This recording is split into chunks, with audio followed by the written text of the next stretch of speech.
Why was she always the quiet one at the boarding gate? People rushed past with luggage and chatter, but Elena moved like a shadow, measured steps, soft presence, eyes fixed ahead as if rehearsing a role she'd played 1,000 times. Rome's Fiumicino airport buzzed with the usual chaos, announcements echoing over the intercom, children whining, couples arguing over tickets.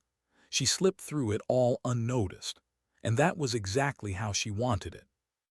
Elena Rossi, 36, civilian aviation engineer, widow, mother of one, nothing remarkable at least to anyone looking. Her black hair was tied back in a simple knot, face pale from sleepless nights, jacket worn at the edges from years of travel. She carried a small suitcase in one hand and in the other the smaller hand of her 6-year-old daughter, Sofia. To the people in line, she was just another tired single mother trying to keep her child from wandering off. A man behind her whispered to his wife, "Look at that, probably another overworked mom. She looks like she's never left the ground." They both chuckled softly. Elena didn't flinch. She'd heard worse. She learned to wear invisibility like armor. At the security gate, Sofia struggled with her seatbelt strap. "Mommy, it's stuck." Elena knelt without hesitation, her movements precise, fluid. She guided the strap through the buckle with practiced hands, gave it a soft click, and looked into her daughter's big brown eyes. There, safe and secure. The flight attendant observing from the aisle tilted her head slightly. There was something about that woman, not her clothes, not her face, her movements, clean, exact, like someone who'd been trained. But the attendant shrugged it off. People carried many past lives these days. Seat 14A window. Elena preferred the left-wing view, not for the scenery, but because she could read the sky. She always could. What no one on that Rome to Madrid flight knew was that 12 years ago, Elena had been someone else entirely. Someone whispered about in NATO air bases like a ghost story told at midnight. Call sign, Viper, 87 successful missions, known for her impossible reflexes and her terrifying calm in combat. Pilots who'd flown with her said hearing Viper's voice over the radio changed everything. It made the sky feel safer. Then one day she vanished. The mission over Kos had been classified. 6 aircraft in her squadron. 5 didn't make it home. Elena's jet took a missile hit. She'd outflown death for 10 straight minutes, dodging 2 missile locks, evading 3 enemy fighters, and landing a dying bird in friendly territory. She'd lived. Her squadron hadn't. NATO declared her KIA, but she wasn't dead. She was broken. She refused the medals. She turned down the promotion. And with a single line to her commanding officer, "I can't do this anymore," she walked away from the sky, changed her name, became Elena Rossi. She met Marco, fell in love, had Sofia, then lost Marco in a car accident that ripped the world from beneath her feet. She raised her daughter alone, worked as an engineer, blended in. Years passed. Her legend faded into static on forgotten frequencies. But legends don't disappear, they sleep. That morning in Rome, as she lifted Sofia into her seat, Elena's heart ticked like a metronome set too fast. Not from fear, from memory. The sky always had that effect on her. Somewhere over the Mediterranean, 2 hours later, that quiet life would shatter. The cabin was calm at cruising altitude, 32,000 feet. Sunlight flooded through the windows, painting the aisles in pale gold. Passengers sipped coffee. A businessman snored softly. A child pressed his face to the glass, staring at the endless blue below. Elena closed her eyes. For a second she let herself drift. The hum of the engines was soothing, familiar. She remembered flying solo patrols, the vibration of a fighter jet at full throttle, the horizon slicing like a blade. She remembered her squadron leader's voice in her ear. "Viper, you've got the lead. Bring us home." She forced the memory away. That part of her life was buried. Then it happened. A sharp bang echoed from the right engine. Not a loud explosion, but a tight, metallic crack followed by a shudder that ran through the entire aircraft like a living thing gasping. Coffee cups rattled. Overhead bins trembled. The captain's voice came over the intercom, tight with strain. "Ladies and gentlemen, please remain seated. We're experiencing a minor technical." It cut off. The plane jolted violently to the right. People screamed. The seatbelt signs dinged frantically. A flight attendant fell against a galley door with a muffled cry. In the cockpit, Captain Antonio Greco fought the controls with white-knuckled hands. Right engine, catastrophic failure. A compressor blade had shattered, cascading damage through the turbine. He shut it down immediately and increased thrust on the left. But the sudden imbalance twisted the aircraft into an aggressive roll. Beside him, First Officer Marco Bellini unbuckled to check the engine panel. He shouldn't have. A violent lurch threw him off his feet. His head slammed into the control panel with a sickening crack. He crumpled to the floor, unconscious. Greco gritted his teeth, sweat pouring down his forehead. "Mayday, mayday, engine stall, asymmetric thrust," his chest seized.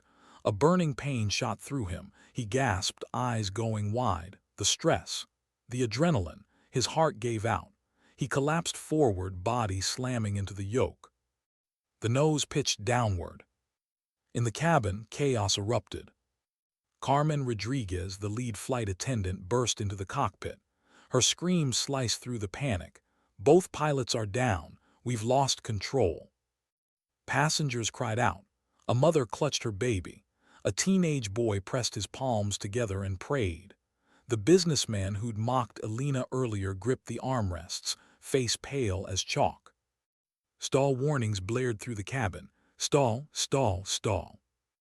Elena's heart hammered. Her hands trembled against her knees. Every cell in her body screamed, "Stay seated. Stay hidden. This isn't your life anymore." Then Sofia's tiny voice broke through the noise. "Mommy, I'm scared."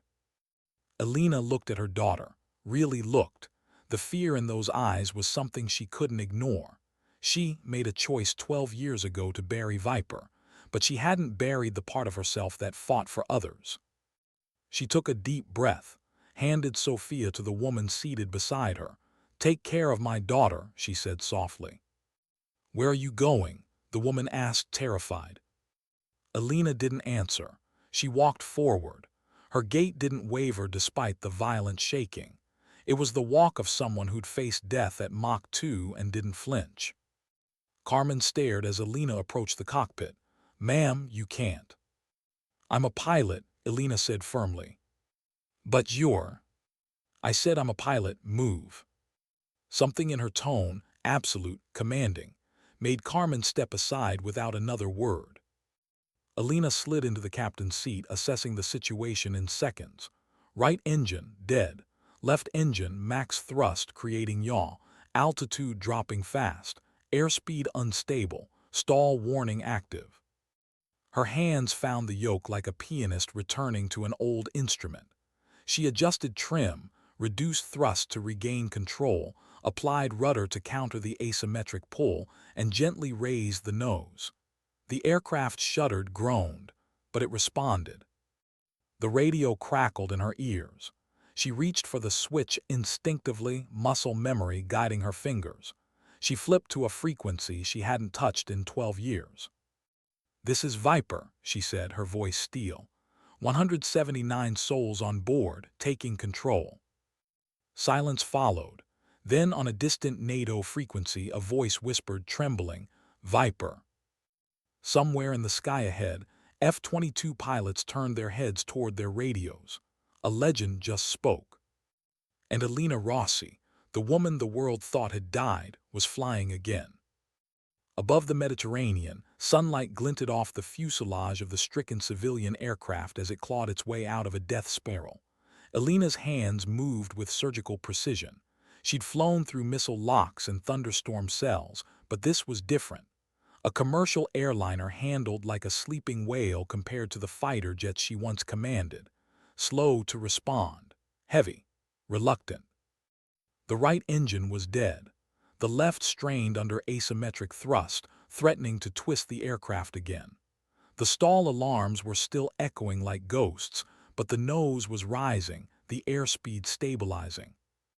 Her voice over the intercom was calm, almost eerily so. "Ladies and gentlemen, this is your pilot speaking. Please remain calm and stay in your seats. We are experiencing an emergency, but I am in control." In row 14, Sofia clung to Isabella, the older woman Elena had entrusted her daughter to. "That's my mommy," Sofia whispered through tears. "She's flying the plane." Isabella stared toward the cockpit door. "Your mommy's very brave," she murmured.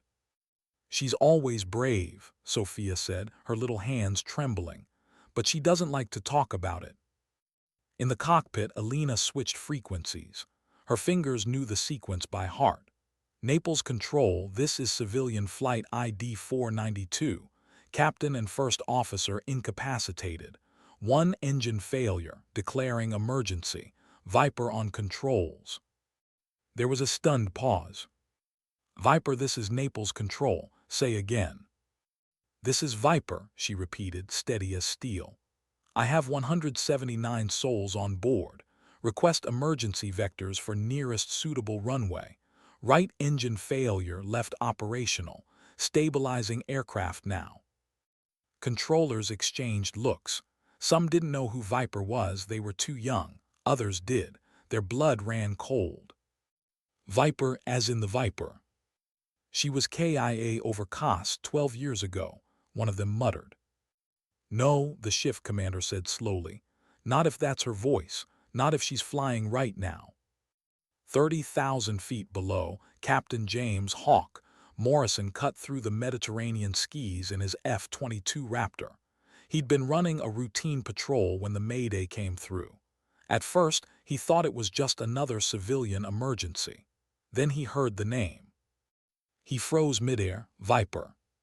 He'd been there the day she vanished. He'd flown alongside her more times than he could count. He remembered her voice during missions, always calm, always precise, even when the world was burning around them. "Hawk to Naples Control," he radioed in. "Confirm that transmission. Did someone just use the call sign Viper?"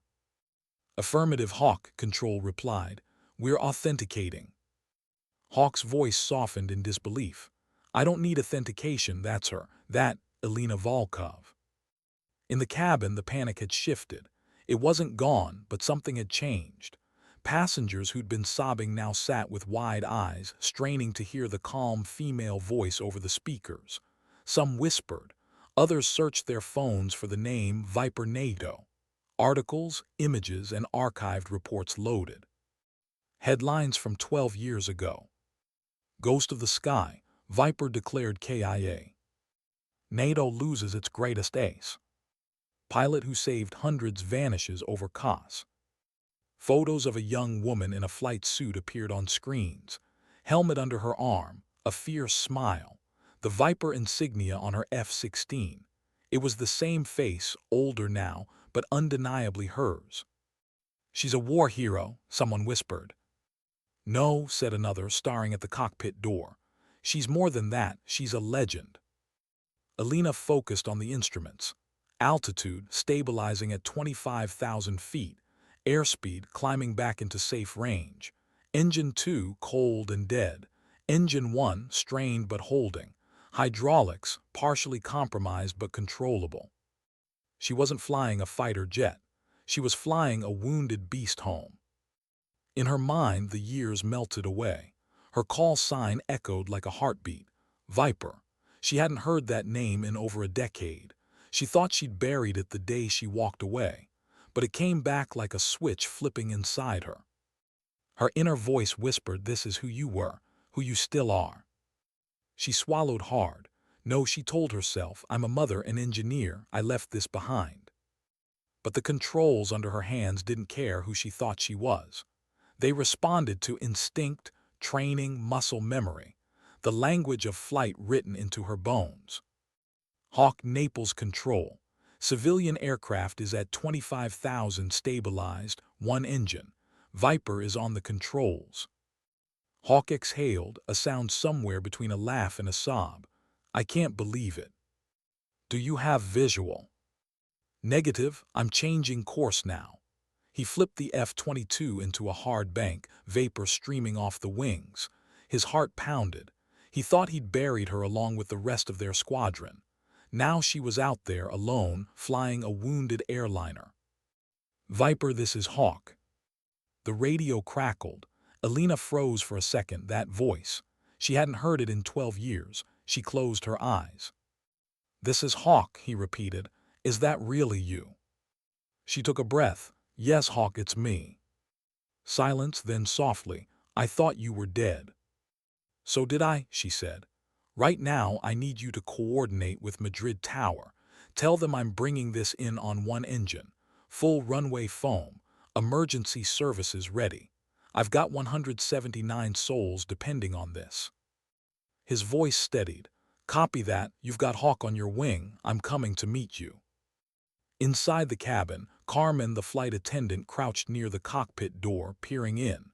She watched Elena's hands dance across the controls with terrifying confidence. This wasn't luck. This was mastery. She remembered the timid woman boarding in Rome, quiet and unassuming. Now she saw someone else entirely, a presence that filled the cockpit. Passengers whispered prayers. Some clutched their loved ones. Others simply stared in awe. The businessman who dismissed her earlier sat frozen, realizing he'd underestimated the only person keeping him alive. 20 minutes later, Hawk's F-22 slid into formation beside the crippled airliner. Elena turned her head slightly and saw him through the cockpit window.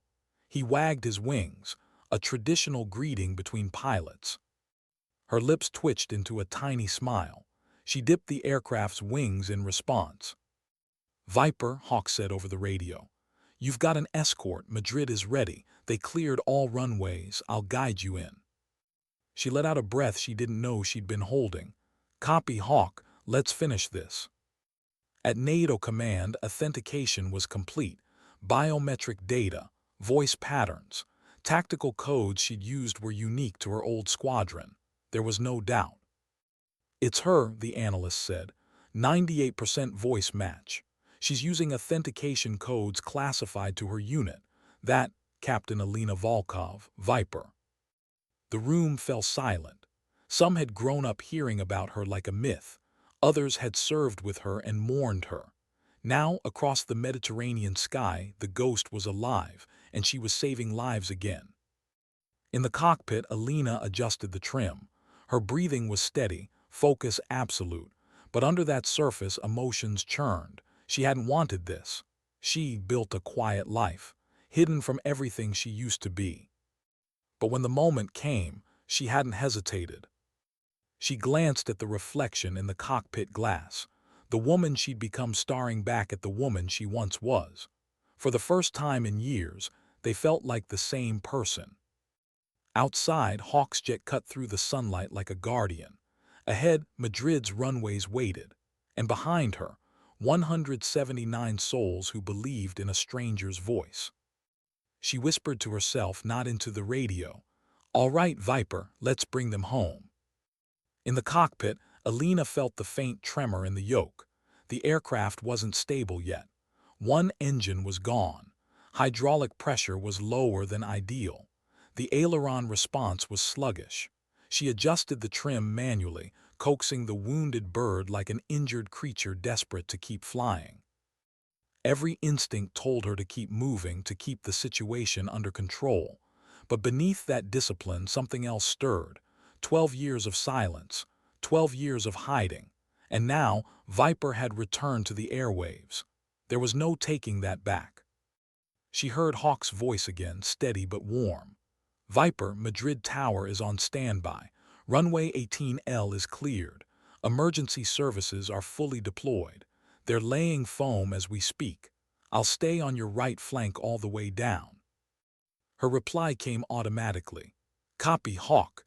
18 left, foam runway, emergency landing on one engine. I have control." She didn't need reassurance. She needed focus. In the cabin, the atmosphere had transformed from blind panic to breathless suspense. People still cried softly, but there was a strange calm threading through the fear now. Hope. Passengers had learned who she was. Smartphones lit up with images and articles from a forgotten era. Viper, the ghost of the sky. NATO's ace pilot lost over Kos, the legend who vanished. The businessman who had once whispered mockery now whispered prayers. He turned to the woman beside him. I misjudged her. God, I misjudged her. Carmen, the lead flight attendant, knelt in the aisle near the cockpit door. She could see Elena through the narrow gap, the way her hands moved across the controls like a conductor leading a symphony of steel and wind. She'd trained for dozens of emergencies, but she'd never seen someone command the sky like this. She's not just flying, Carmen whispered. She's at home. 25,000 feet. Elena ran the numbers in her head. With one engine, fuel burn was uneven. She had about 50 minutes before they'd start eating into reserves. Madrid was closer than that. Good. The real challenge would be the approach. One-engine landings were delicate. Too much thrust at the wrong time could yaw the aircraft off centerline. Too little, and they'd drop too fast. Civilian airliners weren't designed to be flown like this. But she'd learned long ago that no aircraft truly obeyed manuals when lives were on the line. Remember the squadron drills. Remember the stall recovery simulations over Sicily. Remember the night the radio went dead and you brought them home in the dark. Her fingers tapped the yoke once. Her breathing stayed even. Hawk, she said softly over the frequency, you're still as reckless as ever flying that close. Hawk chuckled through the radio. You think I'd let you fly this alone? You did once, she replied quietly. There was a pause. Hawk's voice softened. I didn't have a choice. You were gone. Elena's throat tightened. She didn't respond. There was no time for memories now, but the ghosts were there, filling the cockpit like invisible passengers. At NATO command, General Marcus Webb stood before a live operations feed. His hair was grayer now, but his eyes were sharp. He commanded her squadron back then. When the analysts confirmed the authentication, he'd simply whispered, "She's alive," like a prayer. On the screens, they tracked the crippled civilian flight descending slowly toward Madrid. F-22 Hawk flanked it like a guardian, and at the center of it all, the woman who'd walked away from everything was back in the sky. General, an aide said, Spanish authorities want to know why a presumed dead pilot is flying a commercial jet right now. Webb's jaw tightened. Because she's Viper, he said, and when everyone else freezes, she acts. Inside the cabin, Sofia pressed her small hand against the window, eyes searching for the tiny gray jet outside. Mommy's friend, she whispered to Isabella. Yes, Isabella said softly, he's protecting her. She doesn't need protecting, Sofia replied firmly, with the kind of certainty only a child could have. She's mommy. She protects everyone else. Isabella glanced at the girl. There was no fear in her eyes anymore, just pride. Back in the cockpit, Elena checked her instruments again. Everything was still in the red margins but stable. She adjusted the rudder to balance asymmetric thrust, fine-tuning the climb path. Her hands moved with instinctive grace, like muscle memory had never faded. Then the stall warning chirped briefly, a glitch caused by airflow turbulence over the damaged right wing. Elena's reaction was instantaneous. Thrust adjustment, trim correction, nose down slightly. Warning ceased. Carmen, watching through the cockpit crack, exhaled audibly. She's not hesitating, she whispered. Not once. Madrid approach crackled through the headset. ID 492, Madrid approach.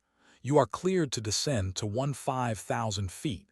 Begin standard approach vectors for runway 18L. Emergency crews are in position. Elena responded without a tremor. Madrid, this is Viper in command. One engine. We will comply with approach vectors. The Madrid controller paused for a heartbeat before replying. Viper, it's an honor. Elena almost smiled, almost. As the aircraft descended, Hawk moved slightly ahead to visually scout the approach path. His jet sliced through the air with practiced ease. Hawk to Viper, weather's clear, winds from the southwest at 5 knots. You've got a smooth glide path. Madrid's cleared every other aircraft out of the corridor. Your priority one. Copy, Elena said. Her hands tightened on the controls. Let's bring them in. For the first time since she sat down in that cockpit, Elena allowed herself a brief internal moment. Her mind flashed back to Kos, the night sky, the missile strike, her wingman's last breath over the radio. Viper, break right. I can't shake him. No, no. The explosion, the static, the silence that followed. She'd carried that silence for 12 years, built walls around it, pretended it wasn't there. But sitting here now, with 179 souls depending on her, something inside her shifted. She wasn't hiding anymore. In the cabin, passengers braced for descent. Carmen moved down the aisle, checking seatbelts, reassuring people with calm words she didn't entirely feel. But as she glanced toward the cockpit, she drew strength from the woman inside. She looks like she was born for this, one passenger said in awe. She was, Carmen replied. Madrid's skyline appeared on the horizon. The airport runway shimmered in the distance. Fire trucks, ambulances, and emergency crews lined the tarmac. They'd prepared for the worst, but the voice coming through the radios made everyone stand a little taller. Vipers flying. Inside the control tower, some of the older Spanish controllers exchanged knowing looks. They'd heard her name before. Legends didn't need introductions. Hawk's voice came over the radio again. Viper, you're lined up, just like old times. She allowed herself a tiny breath of humor. Except this time, I've got 179 civilians behind me instead of 2 sidewinders and a wingman with a death wish. Hawk laughed. It cut through the tension like sunlight. Still the same Viper. Her eyes narrowed, focus tightening. Let's hope so. She adjusted flaps incrementally, tested hydraulic pressure, and set the landing configuration manually. No autopilot, no redundancy systems, just her. This was it, the moment where the quiet woman in 14A disappeared completely, and Viper took full control. Hawk slid into final formation on her flank. Madrid Tower, Hawk, she's stable, she's lined up. You're about to witness something you'll tell your grandchildren. Copy, Hawk, Madrid Tower replied, breathless. In the cockpit, Elena whispered under her breath, words meant for no one else. Stay with me, girl, just a little longer. The aircraft responded like it heard her. She began her descent toward the runway. Hawk followed. Madrid held its breath. And somewhere deep inside her, the part of Elena that once believed she died over Kos whispered back, you never stopped being Viper. Why did the Madrid control tower fall completely silent as her aircraft broke through the final layer of cloud? Because everyone watching knew they were about to witness something that shouldn't have been possible. A civilian airliner, one engine down, both pilots unconscious, flown by a woman the world thought had died 12 years ago. The sun had dipped low, streaking the horizon with gold and crimson. It reflected off the wounded aircraft's fuselage like a burnished scar. Below, runway 18L stretched out in the distance, lined with emergency vehicles, fire crews, ambulances, foam trucks, and hundreds of silent ground crew. The controllers leaned forward in their chairs. Madrid's airspace was completely cleared. Every other flight had been rerouted. This sky belonged to her now. In the cockpit, Elena's breathing slowed, hands steady on the yoke, rudder balanced under her boots, flaps extended to final landing configuration. The aircraft trembled slightly in the crosswind, but her corrections were invisible, small, precise, born of thousands of flight hours buried under years of silence. Her eyes flicked between instruments and horizon just like she used to in combat landings. One glance outside, one at airspeed, one at altitude, repeat, always repeat. Altitude 3,000 feet. Speed 180 knots, bleeding down carefully. Runway alignment nearly perfect. She whispered not into the radio, just to the plane itself. You and me, just a little further. Hawk's F-22 slid slightly ahead of her, banking gently to give her a clear visual on the runway. Viper, his voice came through, tight with both tension and awe, you're locked in. Wind's light 3 knots cross. Madrid's ready. You've got this. I know, she replied softly, but don't go far. I wasn't planning to, Hawk answered. In the cabin, the quiet was unnerving. Passengers clutched armrests, loved ones, strangers' hands. Some prayed. Some stared out the windows at the sunset. A few closed their eyes, listening to the calm voice from the cockpit that had become their anchor. Carmen moved down the aisle again, making final checks. Her hands were shaking, but her voice was. Seat belts secure, heads against headrests. Remain calm. She paused near row 14. Sofia stared out the window, small fingers gripping the armrest. Carmen knelt beside her. Are you okay, sweetheart? Sofia nodded. Mommy said she'd keep us safe. Carmen's throat tightened. She will, she whispered. Madrid Tower's senior controller leaned toward the microphone. ID 492, Madrid Tower. Winds calm. Runway 18L cleared to land. Emergency services are standing by. You're clear all the way in. Elena's reply came smooth, clipped, almost military. Madrid Tower, this is Viper. Cleared to land 18L1 engine. Emergency landing in progress. There was a pause on the other end. Then softly, Godspeed, Viper. 2,000 feet. The runway loomed larger now. Hawk moved slightly to her right, giving her more space on final. He'd flown countless escort missions before, but never like this. Never with Viper in a civilian jet, carrying families, children, lives depending on her alone. He remembered missions over Kos, night sorties through storm systems, radio static filled with her calm commands. She'd always been the one others looked to. Even when things went to hell, Viper never lost her voice. And now, 12 years later, that same voice echoed across Spanish skies. Elena felt the crosswind catch the right wing again, a subtle but dangerous shove. Her reaction was instantaneous. Rudder input, aileron correction, a breath held steady. The aircraft obeyed, settling back into alignment. She whispered under her breath, "Good girl, stay with me." For a brief moment, the sound of the stall warning chirped, a false trigger from the asymmetric airflow, but she didn't even flinch. She'd heard far worse alarms in combat. Inside the cabin, people were holding their breath.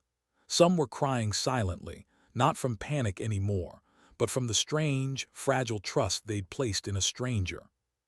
The businessman who'd mocked her earlier gripped the seat in front of him and whispered, come on, like he was willing the plane down himself. An elderly woman crossed herself. A teenage boy mouthed along to every sound he heard from the engines, trying to guess what was happening. And in the midst of it all, Sofia sat still, gaze fixed toward the cockpit. She wasn't praying. She wasn't panicking. She was waiting for her mother to do what she'd always done, protect. 1,000 feet. Hawk's voice came low. Looking good, Viper, real good, you're on glide. Touchdown zone straight ahead. Elena didn't reply, she didn't need to. Her mind had narrowed to a single thread, airspeed, descent rate, centerline. She felt the subtle vibration of the left engine straining to keep the bird afloat. Any miscalculation now, a yaw, a dip, an overcorrection, and the aircraft could veer off the runway. But her hands were steady. Her jaw was set. She was Elena Rossi right now. She wasn't the quiet engineer who'd spent 12 years pretending to be someone ordinary. She was Viper, the ghost of the sky. And ghosts don't flinch. 500 feet. Madrid Tower's controller whispered to no one in particular, she's going to make it. The fire crews held their breath. Ambulance drivers tightened their grips on the steering wheels. Soldiers on the tarmac who'd grown up hearing about Viper through old NATO tapes stood at attention, watching through binoculars. 300 feet. Elena began her flare sequence mentally. Visual references. Descent rate. She'd done this thousands of times, but never in a commercial jet with one engine gone and the world watching. She caught Hawk's silhouette out of the corner of her eye. He was still there, unshakable. She exhaled slowly one last time. "All right," she whispered, "let's bring them home." 100 feet. The landing gear kissed the runway foam. A burst of white mist rose around the wheels as they touched. The impact jolted through the cabin, but it wasn't harsh. It was precise, controlled. Elena guided the yoke delicately, letting the aircraft settle. She didn't slam the brakes, she feathered them, using rudder and asymmetric thrust from the single engine to keep her on centerline. The aircraft obeyed.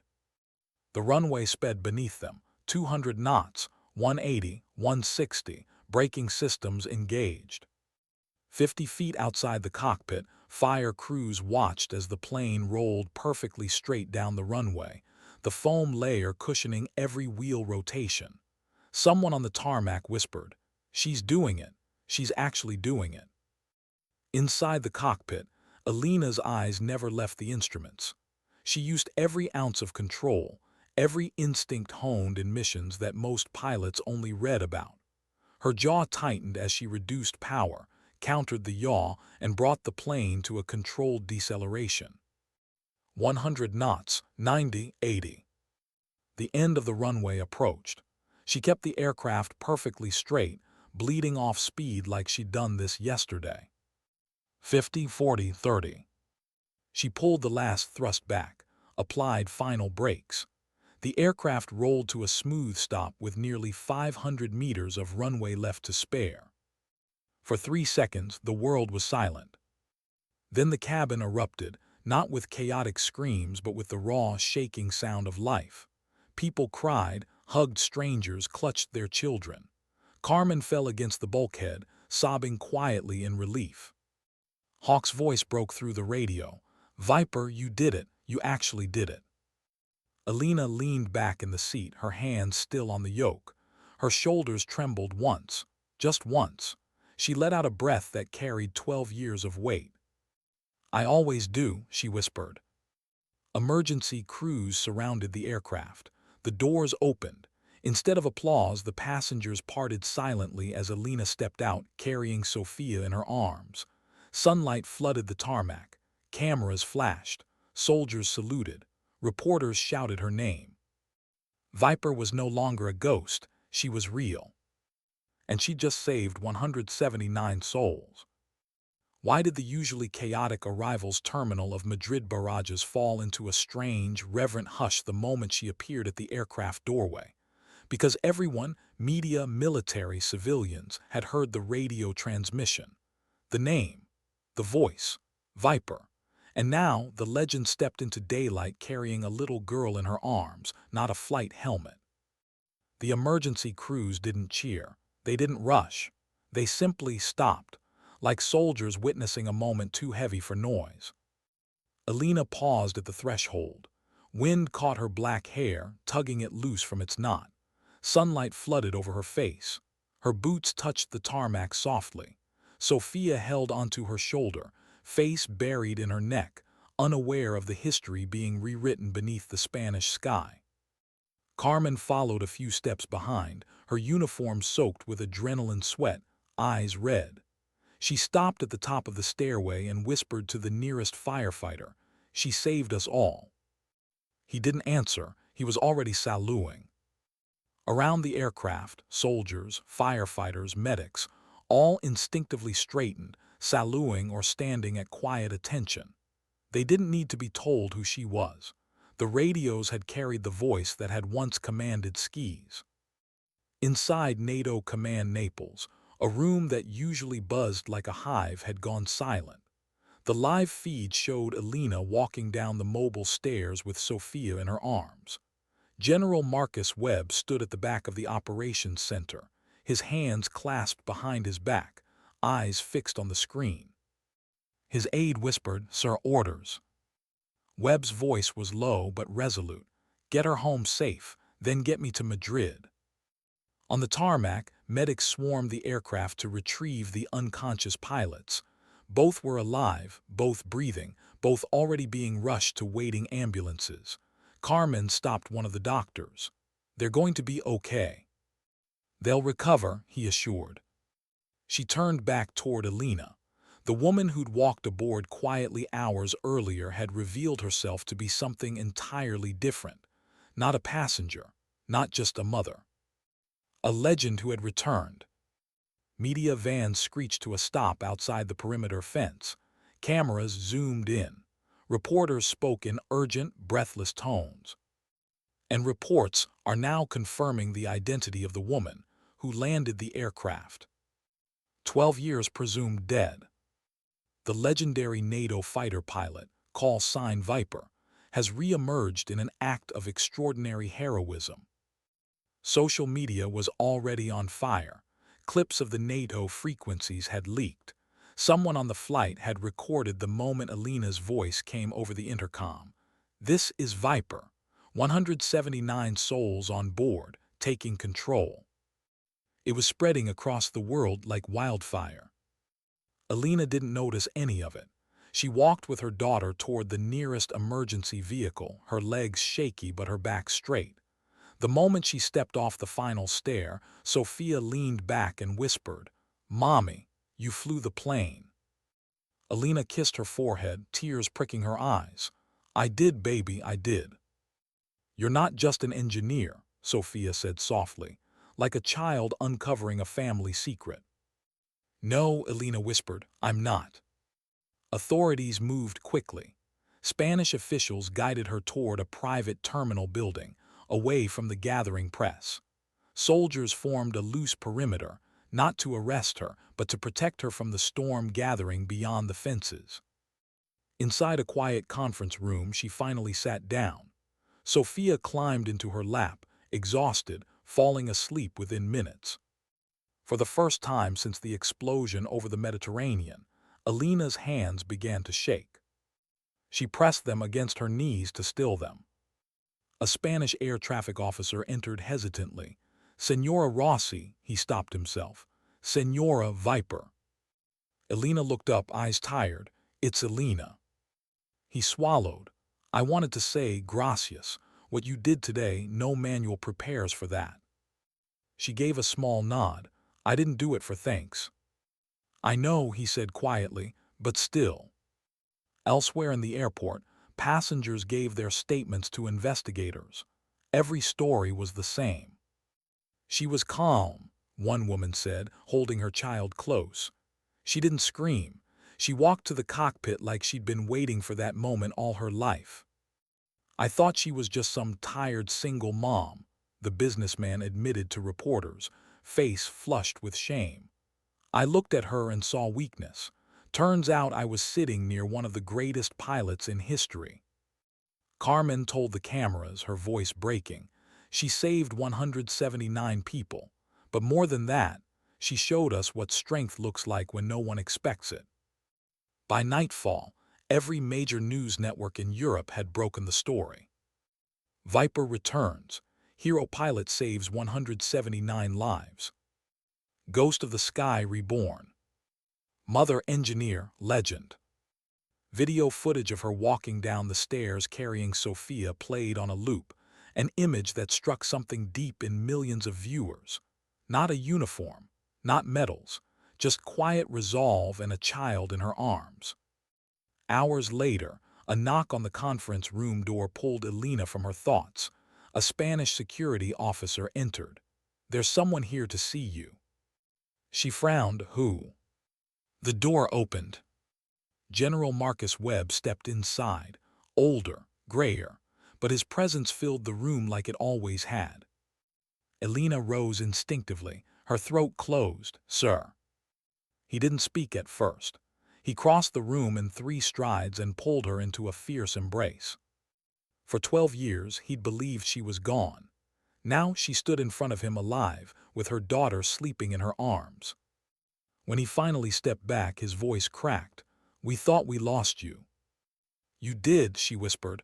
"I wasn't Viper anymore." He looked into her eyes. "Maybe, but when it mattered, she came back. They talked for nearly an hour. Webb didn't interrogate, he didn't order, he listened. She told him about Rome, about hiding, about Marco's death, about Sofia, about building a life small enough that no one would ever look too closely. I wasn't running from the military, she said quietly. I was running from myself. Every time I closed my eyes, I saw them. My squadron, my wingman. Koss never left me, so I left the sky instead. Webb listened in silence. And then today, she continued, voice trembling, it happened. And there was no one else. So I did what I always did. I flew. The door opened again. A NATO liaison entered carrying folders. Ma'am, we need to begin formal debrief. Webb held up a hand. Not now. But sir. Not now, he repeated. The liaison backed out. Webb turned back to Elena. You don't owe anyone anything tonight. You saved them. That's all that matters.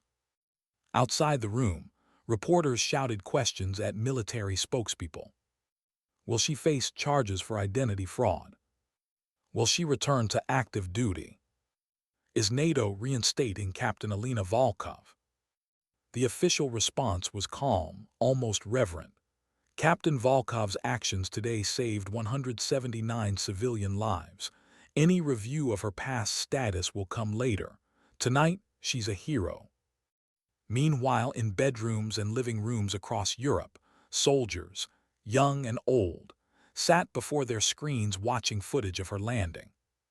Some had flown with her. Some had grown up hearing about her. Some had whispered her call sign during their first training flights for courage. Now they watched in silence as the ghost they once mourned stood alive under the Spanish sunset. Back in the quiet room, Webb finally stood to leave. They'll want to talk to you in the morning, he said gently. NATO, Spanish authorities, the press, everyone, I'll be there with you.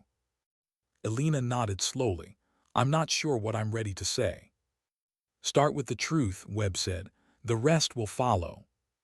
She looked down at Sofia, sleeping soundly against her chest. For 12 years, she'd built a wall to protect this child from the world she used to inhabit. That wall had just crumbled. But looking at Sofia's peaceful face, Elena felt something she hadn't in years. Not fear, not guilt. Strength.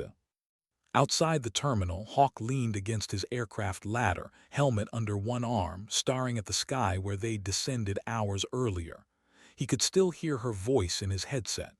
This is Viper. 179 souls on board, taking control. He smiled to himself. Welcome back, Viper. Morning sunlight leaked through the high windows of the Madrid Airbase conference wing. The room was small, functional, and secure. Spanish and NATO flags stood at opposite corners. A camera recorded everything. Across the table sat a panel. Spanish aviation authorities, NATO legal officers, 2 ranking pilots, and General Marcus Webb. He sat at the end, not as an interrogator but as a silent guardian. Elena wore the same clothes from the flight. Her gray jacket slightly wrinkled, her hair pulled back loosely. No uniform, no insignia, just her. The lead Spanish investigator cleared his throat. Senora Volkov, or do you prefer Rossi? Elena, she said simply. He nodded.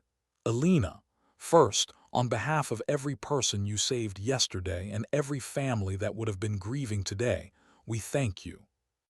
She inclined her head slightly. I didn't do it for thanks. The man's voice softened.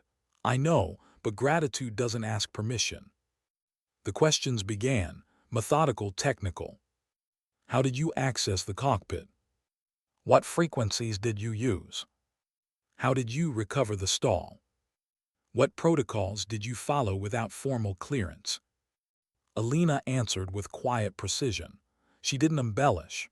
She didn't dramatize. She walked them through every switch, every rudder input, every decision made at 32,000 feet. The pilots in the room listened like students in a master class. When she described the moment she flipped frequencies to the old NATO emergency channel, one of them leaned forward, eyes wide. You remembered the codes after 12 years. I never forgot them, she said simply. Then came the harder questions. A NATO legal officer folded his hands. Captain Volkov, you were declared KIA. Your identity was wiped from active records. You disappeared. Why? Her fingers clenched briefly on the table's edge. Because I couldn't be Viper anymore. The room was quiet. She continued. I survived COS. My squadron didn't. I carried their last transmissions in my head for years. Every flight, every sky after that felt like betrayal. I left because if I didn't, I would have broken completely. One of the younger Spanish officials frowned. But why not inform NATO of your survival? She looked at him directly. Do you know what happens when a symbol breaks? When the legend they built around you doesn't match the human underneath? They mourned Viper. They needed her to stay dead, so I let her. The words landed heavily. Even the legal officer didn't interrupt. Webb leaned forward, his voice quiet. You didn't betray anyone, Elena. You survived. That's what you were trained to do. She met his gaze. Surviving and living aren't the same thing, sir. For a brief moment, no one spoke. The Spanish aviation director cleared his throat, changing the subject gently. Your actions saved 179 lives. You demonstrated exceptional skill under catastrophic conditions. There's talk at NATO command. He glanced at Webb. Webb took over. Elena, I'll be direct. NATO is prepared to reinstate you at full rank. Back pay, benefits, command or training role, whatever you choose. The room seemed to hold its breath. Elena's hands tightened slightly. Her mind flashed to Sofia, still asleep in the chair, hair tangled, small chest rising and falling steadily. The quiet life they'd built in Rome, the school mornings, the balcony nights staring at the stars. Then the image shifted. The cockpit, the feel of the yoke in her hands, the way the aircraft had listened to her like it used to. The way her heartbeat had synced with the engines. She swallowed. I'm not giving you an answer today. Webb nodded. I wouldn't expect you to. As the debrief continued, Hawk entered the room quietly, helmet under his arm, still in flight suit. He gave her a half-smile from the doorway. When the questioning paused for a break, he approached. I had to see it for myself, he said softly. You, sitting in a debrief room again. Elena exhaled, a small, tired laugh escaping. I thought I'd buried this life. He shook his head slowly. You can bury uniforms, you can't bury who you are. She looked at him sharply. I'm a mother now. Sofia comes first. This isn't the same world we left. Hawk's gaze softened. No, it's not, but yesterday you didn't fly for NATO. You didn't fly for medals. You flew for her, and for everyone else behind you. Elena looked down at her hands. For years she'd believed that flying again would shatter her.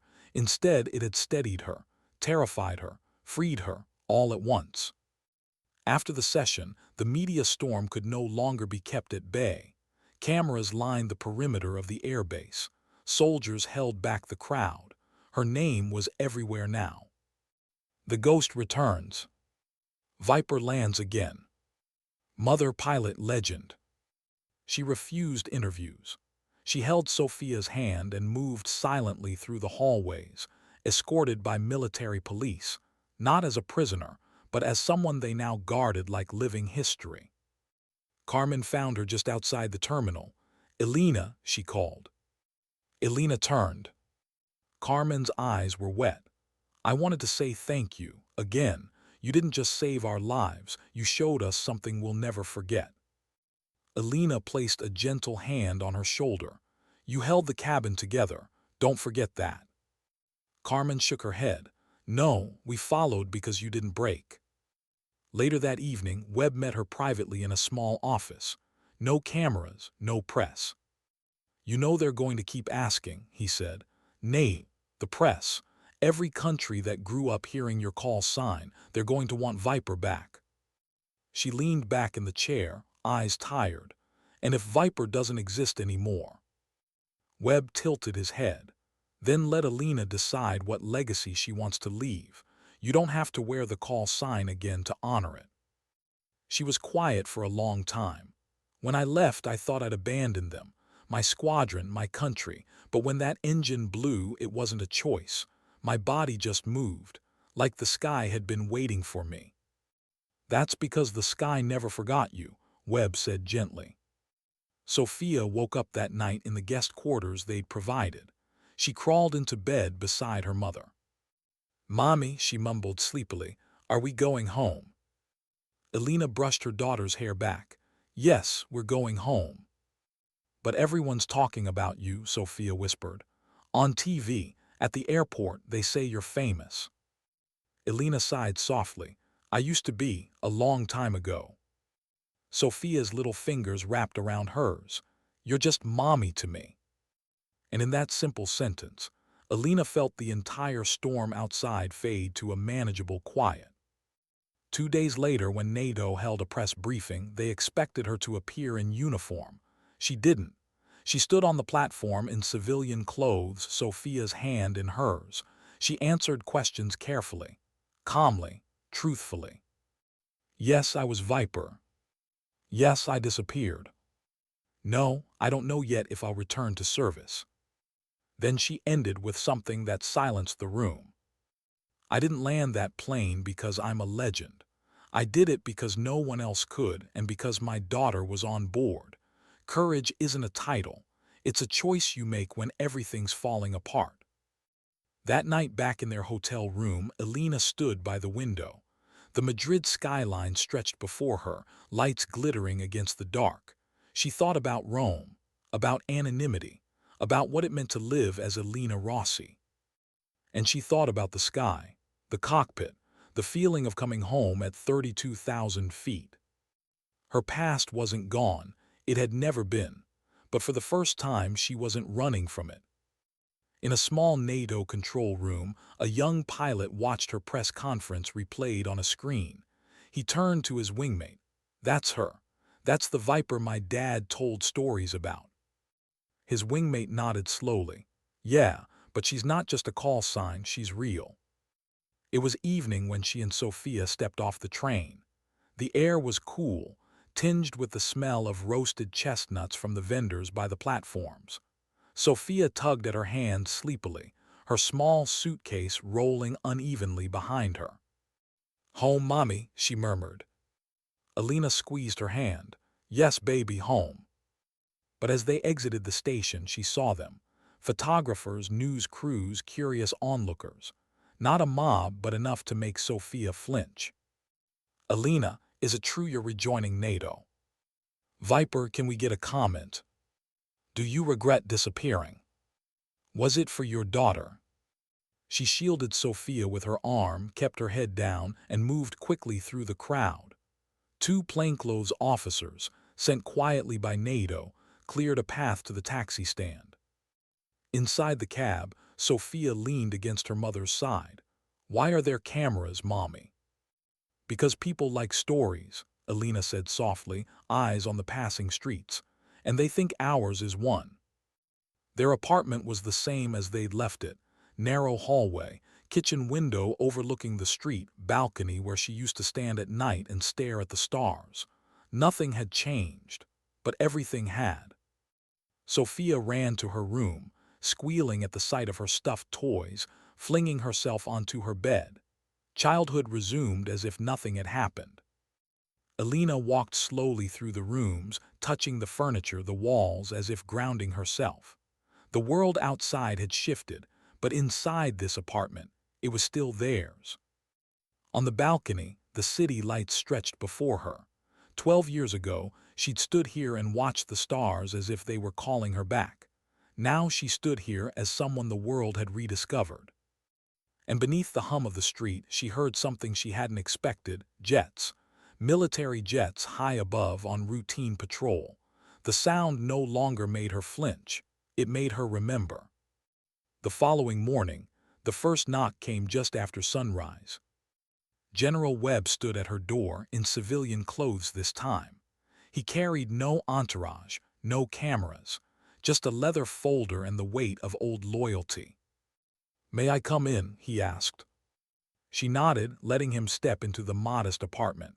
Sofia was still asleep. The scent of coffee filled the small kitchen.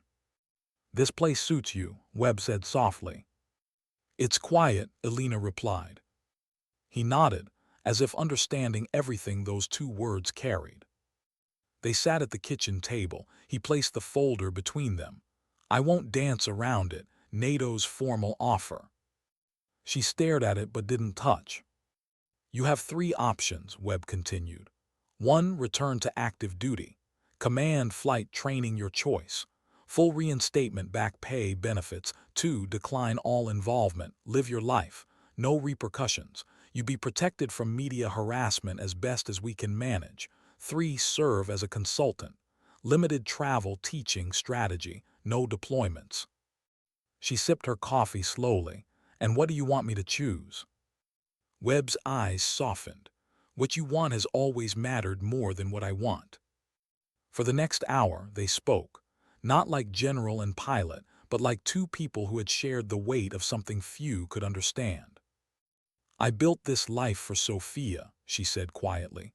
"I needed to be someone ordinary, not because I hated who I was, but because I couldn't carry her into that world, not after Kos." Webb listened in silence. "And yet," she continued, "when the moment came, everything I tried to bury came back like it had never left. It wasn't conscious. It wasn't heroic. My hands just knew." "They never forgot," Webb said. "No," she admitted, "they didn't." After Webb left, she sat on the balcony alone for a long time. Sofia was at school, the apartment quiet. The folder lay unopened on the table. From below, she heard neighbors talking. "Did you see the news? She lives here." "Viper Wright, the fighter pilot. She always seemed so quiet. I saw her catch a falling glass once. Reflexes like lightning, should have guessed." She closed her eyes. She'd spent years being invisible. Now the world saw her. Days passed. Invitations poured in. TV interviews, conferences, offers from aviation schools, speaking tour. She declined them all. Instead, she walked Sofia to school every morning, picked her up every afternoon, shopped at the same corner store, sat at the same cafe, sipping coffee in the sunlight. People stared now, but she didn't hide. She met their eyes calmly. At night, after Sofia slept, she'd open the balcony doors and listen to the sky. And slowly, something shifted inside her. The shame that had once shadowed her, the guilt of surviving when others hadn't, was still there. But it was no longer consuming. She faced the sky again and lived. One evening, she received a letter from a NATO flight cadet, handwritten. "Captain Volkov, my father flew under your command. He told me stories about Viper, how hearing your voice in the air made everyone believe they'd make it home. When I saw what you did over the Mediterranean, I understood what he meant. Thank you for showing us that legends are real people too. LT Marco Ruiz." She read it twice, then carefully folded it and placed it in her flight logbook, the one she hadn't opened in over a decade. Weeks later, she boarded a flight, not as a pilot, but as a passenger en route to Brussels. Sofia stayed with Webb's family in Rome for the weekend. The NATO Advanced Pilot Training Academy had invited her to give a closed lecture. She refused every media opportunity. But this felt different. When she entered the briefing hall, 200 young pilots stood at attention. They weren't looking at a ghost anymore. They were looking at a woman who'd done the impossible with no warning and no backup. She walked to the podium, hands steady. "I'm not here to tell war stories," she began. Her voice filled the room. "I'm here to talk about what happens when everything goes wrong and there's no one else to fix it." She told them about the Mediterranean flight, not with grandeur but with precision. The failures, the corrections, the moments she almost lost control. She spoke about fear, not as weakness but as reality. "The most important thing you'll ever learn," she said, "is to act when everyone else freezes. Not because you're fearless, but because you decide that fear won't be the one flying the aircraft." They listened like the sky itself had gone quiet. After the lecture, a young woman approached her, nervous. "Ma'am, I grew up wanting to be you. I never thought I'd meet you. I thought, legends don't come back." Elena smiled softly. "Legends don't, people do." When she returned to Rome, the folder was still on the kitchen table. She finally opened it. The signatures, the clauses, the offers. She took out a pen, crossed out active duty, and signed under consultancy. She wouldn't vanish again, but she wouldn't let the call sign consume her either. She'd stand between the sky and the ground, where both her worlds could exist. That night, Sofia climbed into her lap on the balcony. "Mommy," she said sleepily, "do you miss flying?" Elena looked up at the stars. "I never stopped." "Are you going to fly again?" She kissed her daughter's hair. "In a way, but I'm not leaving you, not again." Sofia nodded satisfied. "Good." Somewhere far above Rome, a NATO jet streaked across the sky, its afterburners glowing against the night. Elena watched it fade. For years, she'd been running from the legend called Viper. Now, she wasn't running anymore. She wasn't returning to who she'd been. She was becoming something new, someone who could live with both the silence of the balcony and the roar of the sky. Why did the airfield feel timeless that morning, as if the sky itself was waiting for her? Because some moments are less about grand gestures and more about quiet returns. Elena stood by the edge of the small civilian runway just outside Rome, the early light painting the hangars in gold. A single trainer aircraft sat on the tarmac, engine silent, canopy open, dew still glistening on its wings. Sofia, now 7, ran circles around her, laughing, her ponytail whipping behind her like a flag. "Are we really flying, Mommy?" Elena smiled softly. "Not like before, but yes, we're going up." Sofia's eyes widened, a mix of excitement and trust that made Elena's chest tighten. The last time they'd shared a sky, one engine had been dead and the world had been listening. This time it was just them. No radios, no panic, no ghosts. Weeks had passed since she signed the consultancy papers. NATO had respected her boundaries. She traveled to Brussels once a month to lecture on crisis management, decision-making, and the split-second calculus between fear and action. She trained young pilots not to become her, but to become the version of themselves that wouldn't freeze when the moment came. Media coverage had slowly moved on, but her story didn't vanish. It became something quieter, more enduring. Documentaries aired, articles were archived. Her name, Viper, was etched into updated NATO training manuals as a case study. She hadn't returned to active duty. She hadn't become a recluse again either. She'd found the fragile middle ground between myth and motherhood. As she ran her hands along the aircraft's smooth metal skin, she felt the familiar rhythm return, not adrenaline, but belonging. Sofia climbed into the second seat, wearing oversized headphones that nearly covered her entire head. "Ready?" Elena asked. Sofia gave a thumbs-up, grinning wide. The engine sputtered to life, breaking the morning stillness. Birds scattered from the grass field as the propeller spun faster, slicing the light. Elena taxied slowly down the narrow runway, hands steady, heart steady. When the wheels lifted off, the city fell away beneath them. For a moment, Elena closed her eyes. Not long, just enough to feel the air's embrace. The same sky that had once nearly taken everything from her now carried her and her daughter gently upward. Years would pass. The world would keep moving. But that day over Madrid, the day Viper returned, had left a ripple that didn't fade. Young pilots who'd been cadets during the incident carried her story like a quiet oath.